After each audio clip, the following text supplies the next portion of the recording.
When something in your daily life catches your eye, a busy restaurant, a gadget at the teacher's desk, a product everyone in the office seems to love, that initial spark is valuable, but it is only a lead and not a buy signal.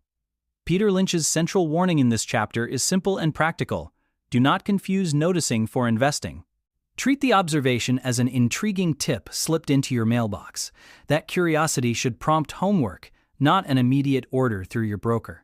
Doing the homework means developing the story behind the lead. This usually takes a few hours of straightforward research, and it is the stage that separates lucky guesses from informed decisions. The very first and most important question to ask about any product-based lead is, what difference will this product make to the company's bottom line? A headline about a newly fashionable cream can send a giant company's stock jumping by billions of dollars in a matter of days, yet the product may represent only a tiny fraction of the firm's revenue. In those cases, the headline-driven move can be short-lived. Conversely, when the product is central to a smaller company's profits, the impact can be long-lasting and company-changing. Checking the product's actual contribution to sales and profits helps you tell the difference. Company size shapes expectations. Large, multi-billion-dollar corporations seldom become 10-baggers because their scale makes extremely fast growth mathematically unlikely. A massive company that already accounts for a noticeable share of national economic output simply cannot double or triple overnight.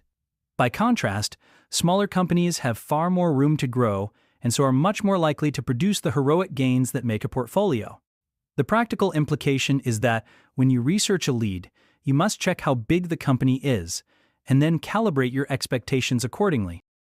Lynch recommends organizing the story by placing the company into one of 6 useful categories: slow growers, stalwarts, fast growers, cyclicals, asset plays, and turnarounds. Each category behaves differently in price, requires different research priorities, and calls for a different holding and exit plan. Slow growers are large, mature firms that expand roughly in line with the economy. Examples often include regulated utilities and other businesses with limited room to expand rapidly. Their stock charts tend to be flat and steady, and they frequently pay regular dividends. Because growth is slow, investors usually buy slow growers for income and capital preservation rather than spectacular appreciation. If you own a slow grower, check the dividend history, the stability of cash generation, and whether management has any credible plan to deploy excess cash. Expect modest capital gains and accept that these companies will not make you rich quickly.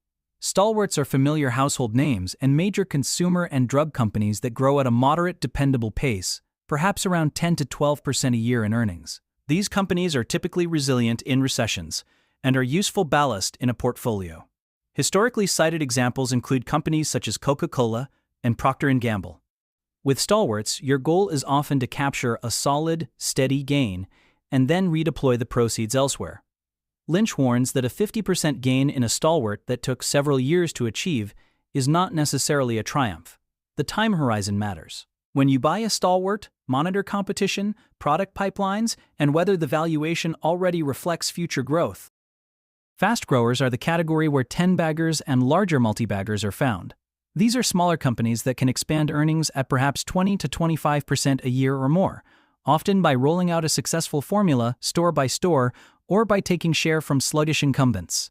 Think of rapid retail rollouts, disruptive service concepts, or winning niche products. Fast growers are the most exciting, but also the riskiest. They can be undercapitalized, they can stumble when they try to scale, and when growth slows, their valuations can deflate sharply. When researching a fast grower, look for repeatable unit economics, healthy profit margins or improving margins, conservative leverage on the balance sheet, and management that can execute openings or rollouts. If you believe in the story, these are the stocks you are often willing to hold for longer horizons. Cyclicals include industries whose fortunes rise and fall with the business cycle: autos, airlines, steel, chemicals, and similar sectors. Timing is essential for cyclicals because buying near a cyclical peak can lead to very steep losses, while buying near a trough can reward you handsomely. The edge for cyclicals usually comes from industry insiders, people who see orders pick up, inventories shrink, or commodity prices firm before the headlines do.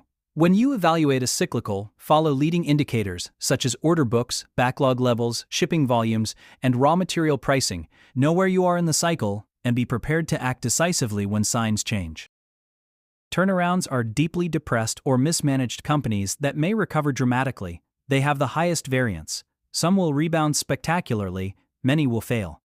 Turnarounds come in types. Some are rescue situations supported by government guarantees or special financing. A bold but sometimes safer bet if the rescue is credible. Other turnarounds are structural recoveries once bad management is replaced or assets are restructured. Still others are recoveries from specific one-off problems that fade with time. When assessing a turnaround, be brutally honest about the risks. Can you reasonably estimate potential liabilities, regulatory exposure, or the depth of balance sheet damage?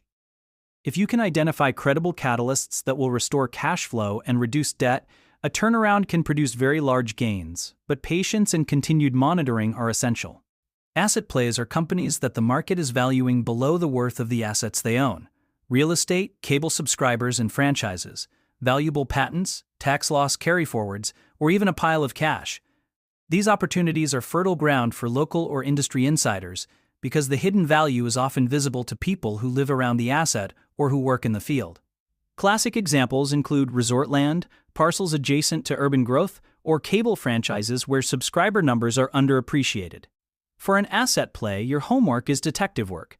Establish a conservative valuation of the asset base, subtract reasonable liabilities, and decide whether the market price gives you a margin of safety.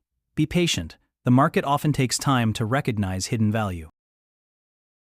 First, decide which category a candidate company fits into before you set expectations. If the stock is a fast grower, prepare to hold for growth and tolerate volatility. If it is a stalwart, be ready to take modest profits sooner. If it is a cyclical, watch leading indicators and try to buy nearer the trough. If it is a turnaround or an asset play, focus on the specific catalysts that will unlock value and be conservative about downside scenarios.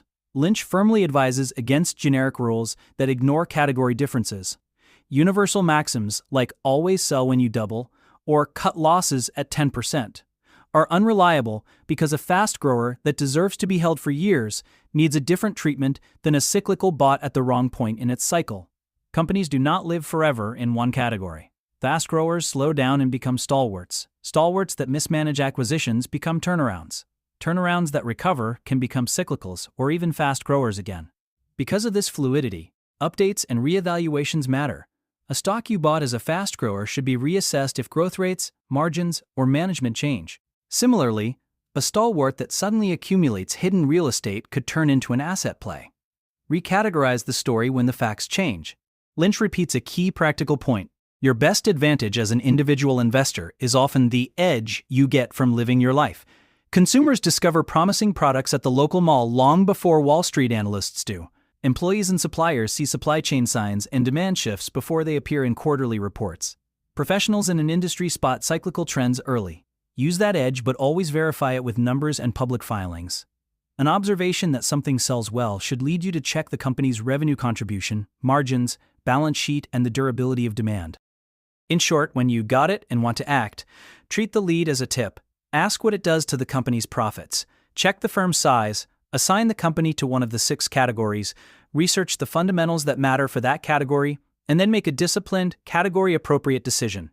Monitor the company over time, and be ready to update your story if the facts change. The combination of attention to everyday life and the modest homework Lynch recommends is how ordinary investors can find extraordinary opportunities while avoiding the pitfalls of impulsive buying.